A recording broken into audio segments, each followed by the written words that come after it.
लेकिन मेरी फूटी किस्मत, मेरी माँ मेरी आखिरी सांस में भी मुझे बचाने नहीं आई। और इसकी किस्मत तो देखो, इसकी माँ मरने के बाद भी इसकी रक्षा कर रही है। Hello guys, welcome to my YouTube channel. मेरा नाम है प्रिया। पार्ट 1 में आपने देखा था कि आरोही की माँ की आत्मा उसे उस चुड़ैल से बचा लेती है और किसी तरह आरोही के दादाजी और बाकी गांव वाले आरोही को उस जंगल में ढूंढ लेते हैं। लेकिन क्या वो आत्मा सच में वहां से भाग चुकी थी या फिर वो फिर से आरोही के पीछे पड़ने वाली थी? क्या वो वहीं मौजूद थी और बस अपनी बारी आने का इंतज़ार कर रही थी? आखिर आगे क्या होने वाला है, चलिए देखते हैं। आरोही अब अपने गांव वापस आ चुकी थी। वैसे वो थोड़ी कमज़ोरी फील कर रही थी, लेकिन उसके अलावा सब कुछ नॉर्मल था। उसका बिहेवियर और आरोही बिल्कुल ठीक थी। रात हो चुकी थी। आरोही अपने कमरे में आराम कर रही थी।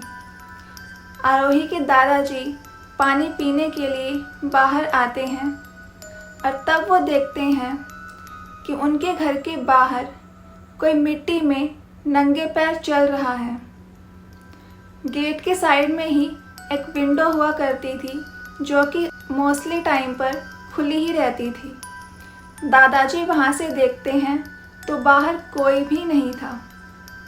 दादाजी को लगता है कि शायद ये मेरा वहम होगा, मैं अभी नींद में हूँ, पानी पी लेता हूँ और सो जाता हूँ। दादाजी सोने के लिए चले जाते हैं। अगली सुबह दादी आरोही के कमरे में आती है और देखती है तो आरोही के पैर गंदे थे, उस पर मिट्टी लगी हुई थी। आरोही की दादी पूछती है कि बेटा, तुम्हारे पैर ऐसे गंदे क्यों हैं? क्या रात को तुम कहीं गई थी, मिट्टी में घूम रही थी ना? आरोही बोलती है, नहीं दादी, मैं तो आराम से सो रही थी। मैं इतना थक चुकी थी कि मेरी तो रात में आँख ही नहीं खुली। दादी इस बात पर इतना ध्यान नहीं देती है, सोचती है कि शायद आरोही ने आने के बाद पैर नहीं धोए होंगे, जिस कारण उसके पैर पर मिट्टी अभी तक लगी हुई है। इस बात को इग्नोर कर दिया जाता है। एक रात की बात है, आरोही अपने कमरे में सो रही थी, लेकिन तभी उसके रूम का मेन डोर खुलता है। डोर अपने आप ही खुल रहा था, जिसकी आवाज़ से आरोही उठ जाती है और वो देखती है तो वहाँ पर वही लड़की खड़ी हुई थी। सफ़ेद फ्रॉक पहने, उसके लंबे लंबे बाल, लेकिन इस बार वो मुस्कुरा नहीं रही थी। आरोही ये देखकर डर जाती है। वो चिल्लाना चाह रही थी, लेकिन उसके मुंह से आवाज़ ही नहीं निकलती है। फिर से आरोही उस लड़की के इशारे पर बाहर आ जाती है। कमरे के बाहर आने के बाद वो लड़की आरोही को फिर से उसी जंगल में ले जाती है। रात बीत जाती है। किसी को आरोही के बारे में कुछ भी नहीं पता था। सुबह होने पर दादाजी और दादी कमरे से बाहर आते हैं तो देखते हैं किसी के उल्टे पैर दीवार पर छपे हुए हैं। ये पैर उल्टे तो ज़रूर हैं, लेकिन ये आरोही के कमरे की ओर जा रहे थे। दादाजी और दादी जी ये देखकर डर जाते हैं और वो भागे भागे आरोही के कमरे में जाते हैं तो देखते हैं आरोही वहाँ पर नहीं थी। वो दोनों काफ़ी डर चुके थे और गांव वालों के पास जाते हैं मदद के लिए। गांव वाले आरोही को पूरे गांव में ढूंढते हैं, लेकिन आरोही कहीं नहीं मिलती है, ना ही उसके फ्रेंड्स के घर तो ना ही किसी गली में। आखिर में उन्हें बस एक ही इंसान याद आता है, जिनका नाम था धर्मेंद्र बाबा। ये बाबा तांत्रिक थे और ये गांव का इलाज किया करते थे। ये सब लोग मिलकर बाबा के पास जाते हैं और उनसे हेल्प मांगते हैं।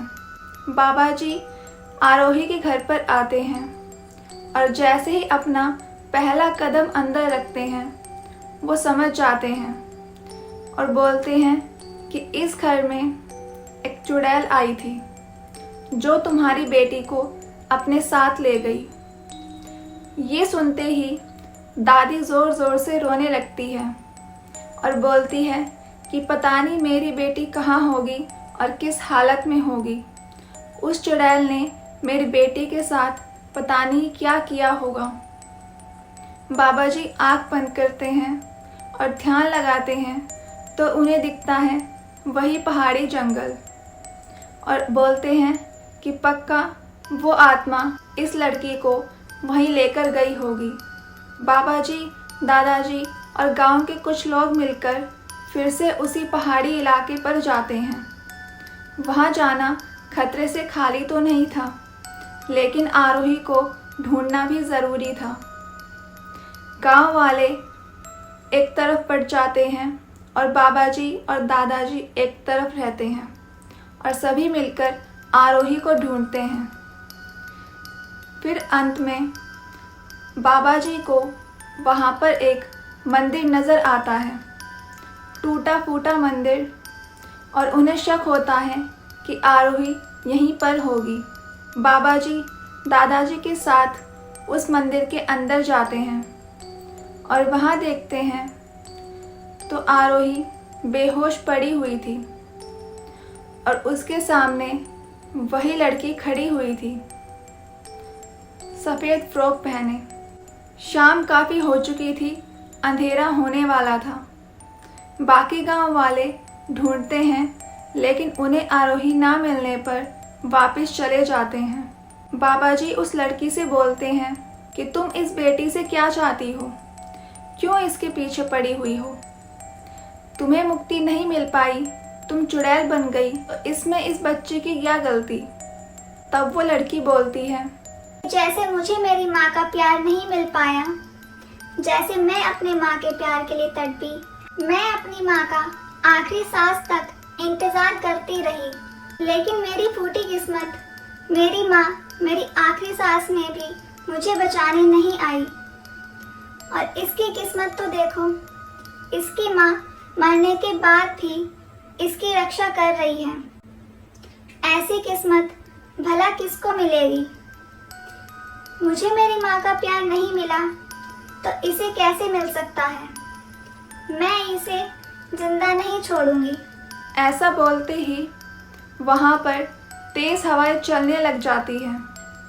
आंधी का मौसम हो जाता है, अंधेरा पहले ही हो चुका था और वहाँ पर नज़र आती है आरोही की माँ।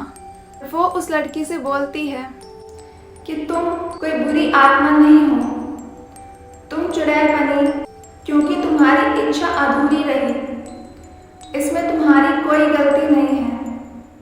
मैं तुम्हें अपनी बेटी जैसे ही प्यार करूँगी, लेकिन तुम मेरी बच्ची को छोड़ दो, उसके पीछे मत पड़ो। मैं भी तुम्हारी माँ जैसी ही हूँ। और ये बोलते ही वो धीरे धीरे आगे कदम बढ़ाने लगती है और उस चुड़ैल के पास आती है, उसके सिर पर अपना हाथ फेरती है और ये देखते ही वो आत्मा, वो चुड़ैल जो पहले इतनी गुस्सा थी, वो अब शांत हो जाती है और रोने लगती है। ये मंज़र भी देखने वाला था। एक डरावनी आत्मा भी इतनी कोमल हो सकती है, किसी ने नहीं सोचा था। आरोही की माँ उस चुड़ैल को हमेशा के लिए अपने साथ ले जाती है। इस बीच आरोही की आँख खुलती है तो वो देखती है उसकी माँ वहाँ पर खड़ी हुई थी, लेकिन वो पहले से धुंधली नज़र आ रही थी, जैसे कि वो अब धीरे धीरे गायब हो रही हो। आरोही अपनी माँ को देखकर रोने लगती है और भागकर उनके पास जाती है, उन्हें गले लगा लेती है, बोलती है कि माँ तुम मुझे छोड़कर मत जाओ, मैं तुम्हारे बिना कैसे रहूँगी। आरोही की माँ बोलती है कि बेटा मैं तो हमेशा से तुम्हारे साथ ही हूँ। जब भी कोई प्रॉब्लम आए बस मुझे याद कर लेना और मैं वहाँ पर आ जाऊँगी। तुम खुद को कभी कमज़ोर मत समझना, मुझे इसे अपने साथ ले जाना ही होगा, वरना आगे चल के तुम्हारी जान के लिए खतरा भी हो सकता है। और इसी वजह से आरोही की माँ अपने साथ उस चुड़ैल को ले जा रही थी हमेशा हमेशा के लिए। और धीरे धीरे फिर आरोही की माँ गायब हो जाती है। आरोही अपनी माँ को देखती रहती है और रोती रहती है, और इसी तरह आरोही की माँ आरोही की जान हमेशा के लिए बचा लेती है। तो ये थी आज की स्टोरी। आई होप आपको पसंद आई होगी। अगर आपको आज की स्टोरी पसंद आई है तो लाइक करके ज़रूर जाना और कमेंट ज़रूर करना। और अगर आप इस चैनल पर न्यू हो तो सब्सक्राइब ज़रूर करना। Thanks for watching.